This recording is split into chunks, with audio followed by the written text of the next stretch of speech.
Hello everyone, आज class में हम बात करेंगे यूपी टेट, सी टेट जैसे जो टीचिंग एग्जाम्स हैं उनमें आने वाले एक और इम्पोर्टेंट टॉपिक के बारे में बात करेंगे। तो आज की क्लास में आप जो जानेंगे टॉपिक का नाम है स्किनर्स थ्योरी। तो इस थ्योरी को आप बहुत आसान तरीके से रियल लाइफ एग्जांपल के साथ में जानेंगे, डिटेल में जानेंगे, ए टू जेड हर बात जानेंगे और इसमें किस तरह के क्वेश्चन पूछे जाते हैं एग्जाम्स में वो भी आपको बताया जाएगा। तो आइए समझते हैं टॉपिक को। तो टॉपिक स्किनर्स थ्योरी।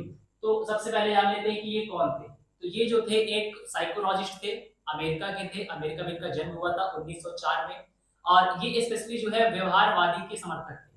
ठीक है, व्यवहारवादी का मतलब क्या है? जो बिहेवियर के आधार पर, यानी किसी का व्यवहार अगर बदल गया है तो उसके जरिए उसने कुछ सीखा है, यानी किसी के व्यवहार में बदलाव हुआ है तो उससे उसमें कुछ सीख आई है। इस आधार पर फोकस करके इन्होंने कई सारे एक्सपेरिमेंट किए और उसके आधार पर इन्होंने थ्योरी दी है।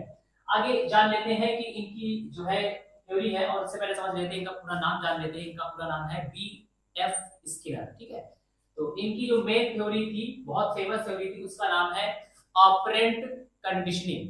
तो ऑपरेंट कंडीशनिंग का मतलब, जैसे कि इसके वर्ड से पता चलता है, ऑपरेट का मतलब किसी चीज का स्टार्ट होना, कंडीशनिंग का मतलब वहां पे कंडीशन लगी होना, यानी कोई भी चीज की जा रही है, शुरुआत हुई है, शुरू हुई है, और लेकिन उसमें क्या है? कंडीशन लगी हुई है। ठीक है, अगर इसका अर्थ समझना हो तो अर्थ इसको बता दे कि किसी का व्यवहार है, जैसा किसी ने व्यवहार किया, उसका जो रिजल्ट आया उसके अनुसार उसने कुछ सीखा। जैसे एग्जांपल में बात करते हैं कि कोई क्लास में बच्चा है और उसने टीचर द्वारा पूछे गए किसी सवाल का सही जवाब दे दिया, तो टीचर ने क्या किया? टीचर ने उसको शाबाश बोल दिया, कुछ उसको इनाम दे दिया। तो नेक्स्ट टाइम के लिए बच्चे के मन में क्या सीख लिया उसने कि अच्छा, मैं अगर सही जवाब दूंगा तो मुझे जो है क्लास में जो है शाबाशी मिलेगी, या मुझे गिफ्ट मिलेगा, चॉकलेट मिलेगी, या पेन मिलेगा। तो यानी कि यहाँ पे कैसे इसको हम करेंगे कि भाई बच्चे में क्या आया? बच्चे का व्यवहार में बदलाव हुआ। कब? जब उसने अपना रिजल्ट, जो उसके परिणाम था, पूछा गया सवाल, बच्चे का परिणाम क्या था? एक सवाल का सही जवाब देना। तो सही जवाब दिया तो अब उसके आधार पर उसके व्यवहार में क्या हुआ? उसने सीख लिया ये बात को अपने व्यवहार में कि अगर मैं सही बताऊंगा तो मुझको शाबाशी मिलेगी। तो जो ये थ्योरी कहती है ऑपरेंट कंडीशनिंग, कि भाई जो ऑपरेट करेगा कंडीशन के हिसाब से तो उसमें कुछ ना कुछ वो सीखेगा। तो बच्चे ने सही दिया, उसने सही जवाब बता दिया, तो उसके आधार पर टीचर ने उसको प्रोत्साहित कर दिया, प्रशंसा कर दी, तो बच्चे के मन में ये सीख आ गई है, मैं सही अगर जवाब दूंगा तो मुझे जो है शाबाशी मिलेगी, मुझे कुछ प्राइज मिलेगा। तो ये इनकी मेन थ्योरी थी। और नेक्स्ट टाइम ऐसा बच्चा जो है फिर से प्रयास करेगा सही जवाब भी देने का। अब आगे बात कर लेते हैं इनके मुख्य विचार के बारे में। इन्होंने अपना एक मेन विचार दिया, एक थॉट दिया, उसको कहते हैं री। तो री का मतलब समझ लेते हैं। ऐसा प्रोत्साहन जो किसी के व्यवहार को बढ़ाए। तो प्रोत्साहित किया गया और उसकी वजह से उसका मनोबल और बढ़ेगा, वो और उसको करने के लिए प्रेरित होगा, उसी को कहते हैं री। आगे इसको एग्जांपल समझ लेते हैं कि जैसे क्लास में किसी बच्चे ने समय पर होमवर्क कर लिया, तो टीचर ने उसको शाबाशी दे दी, या कुछ इनाम दे दिया, चॉकलेट दे दिया, अच्छा बोल दिया उसके लिए। तो नेक्स्ट टाइम के लिए बच्चे के मन में आ गया कि मैं सही काम करूंगा तो मुझे देखो शाबाशी मिलेगी, मुझे प्राइज मिलेगा। तो नेक्स्ट टाइम वो फिर से सही समय पर काम करके लाएगा, यानी उसका क्या हुआ? उसका मनोबल आगे कार्य करने की ओर बढ़ा। ये है री। अब आगे इसके प्रकार के बारे में जान लेते हैं। तो इसका जो प्रकार है, ठीक है भाई, जो मुख्य विचार था इसी के प्रकार की बात कर रहे हैं। तो री जो होता है ये दो तरह का होता है, एक होता है पॉजिटिव री और एक होता है नेगेटिव इन्फोर्समेंट। पॉजिटिव री में क्या होता है? जैसे जैसे अच्छे नंबर आ गए बच्चे के तो पेरेंट्स ने उसको शाबाशी दे दी, अच्छे नंबर आ गए तो टीचर ने उसको शाबाशी दे दी, उसके लिए अच्छा बोल दिया, है ना, उसको गुड बोल दिया, बेस्ट बोल दिया। तो ये क्या हुआ? ये पॉजिटिव री हुआ।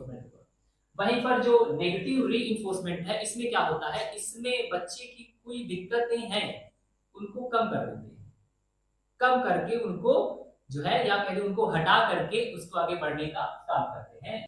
या नेगेटिव रिफॉर्मेंट का आप एग्जांपल है, समझ लें कि बच्चे ने कार्य पूरा कर लिया है तो इसके आधार पर उसको एक्स्ट्रा काम नहीं दिया जाएगा, तो उसके एक्स्ट्रा काम को हटा दिया गया, अब आगे वो बेहतर काम कर पाएगा। तो ये नेगेटिव री है। आगे हम फिर समझ लेते हैं कि भाई री का मतलब आप समझ लीजिए रिपीट फोर्स, यानी दोबारा जो है फोर्स जो है तेजी से आए और उसको आगे बढ़ाए।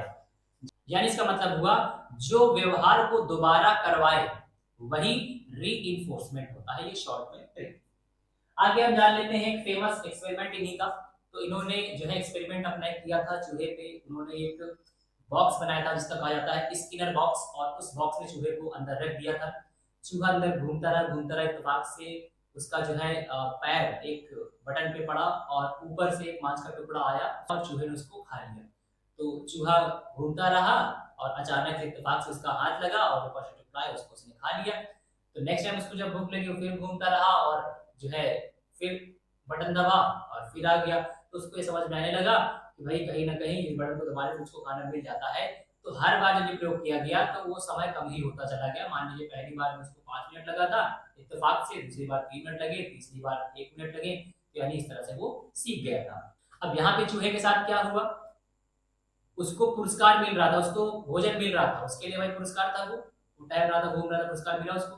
तो पुरस्कार मिलने पे उसका प्रोत्साहन और मजबूत हुआ और काम करने के लिए और आगे प्रेरित वो हुआ। जैसे ऑफिस में जो है कोई कर्मचारी है और वो बहुत मेहनत से काम कर रहा है, टाइमली आता है, सब चीजें और कंपनी को आगे बढ़ाने का काम कर रहा है, तो बॉस ने उसको जो है ज्यादा जो है बोनस दे दिया उसको, या सैलरी उसकी बढ़ा दी। तो अब आगे क्या है, वो और अच्छे से काम करेगा और मेहनत से आगे काम करेगा यहाँ पे। उसी तरह चूहे का था मामला।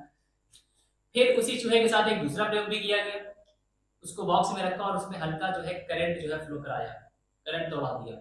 करंट बस हल्का था कि चूहा मरे नहीं, उसको दिक्कत हो, इधर उधर भागता रहा, थोड़ा तकलीफ हुई, दर्द हुआ उसको, और इत्तेफाक से बटन में हाथ लगा और वो करंट जो है बंद हो गया।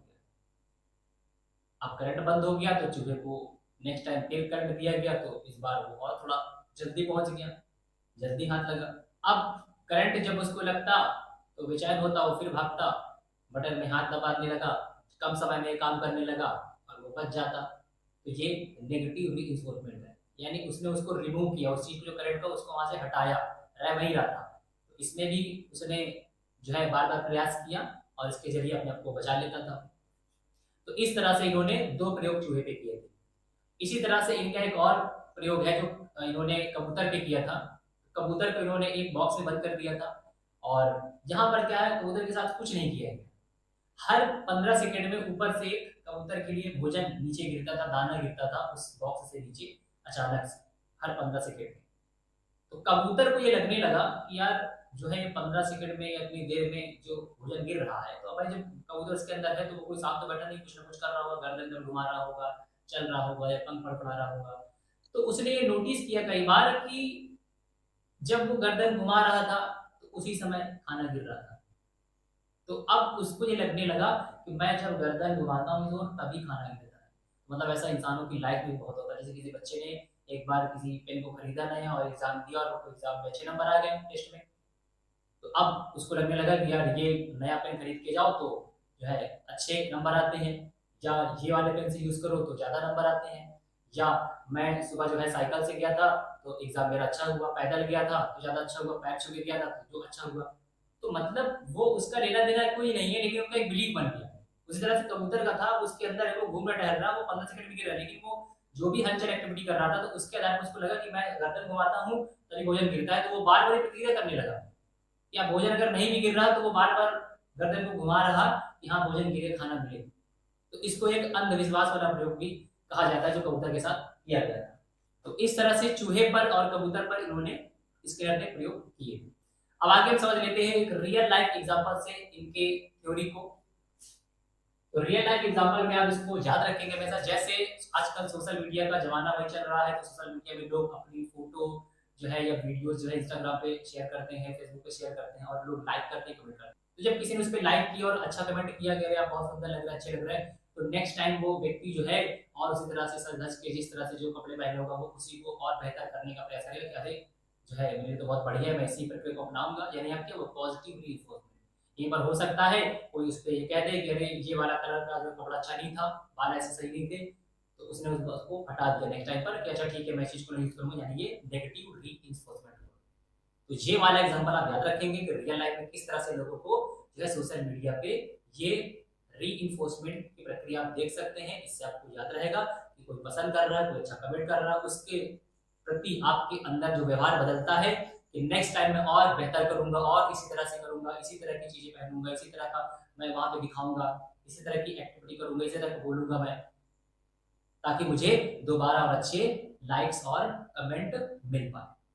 तो ये पॉजिटिव जोड़ गया। वहीं पर किसी ने कोई कह दिया कि भाई ये मत अपनाओ, तो उसको छोड़ करके यानी नेगेटिव उसको हटा करके फिर काम कर रहा है। तो इससे मुझे लगता है आपको ये ज्यादा अच्छे से याद रहेगा। तो इसमें जो क्वेश्चन पूछे जाते हैं तो हो सकता है पूछ लें कि भाई जो स्किनर एक्सपेरिमेंट में बॉक्स लिया था उसका नाम क्या है ना। तो स्किनर बॉक्स, इनका जन्म कब हुआ, इन्होंने प्रयोग किस पे किया, चूहे पे किया, कितने बार चूहे पे प्रयोग किया, नाम उनके बता दीजिए, क्या कबूतर पे किया, किस टाइप का था, करंट फ्लो कराया था, किसने करंट फ्लो कराया था, इनके प्रकार क्या थे, पॉजिटिव रिइंफोर्समेंट का एग्जांपल क्या है, नेगेटिव रिइंफोर्समेंट का एग्जांपल क्या है। तो इस तरह से बहुत सारे क्वेश्चन को भी पूछे जा सकते हैं। सीडीपी से संबंधित कई सारे वीडियो जो है बने हुए हैं और उनकी प्लेलिस्ट बनाई गई है, तो आप उन्हें जाकर के चैनल पे देख सकते हैं, प्लेलिस्ट पे जाकर के। तो आई होप कि आपको इस क्लास पसंद आई होगी। तो मैं इसी तरह के नेक्स्ट इंपॉर्टेंट वीडियो में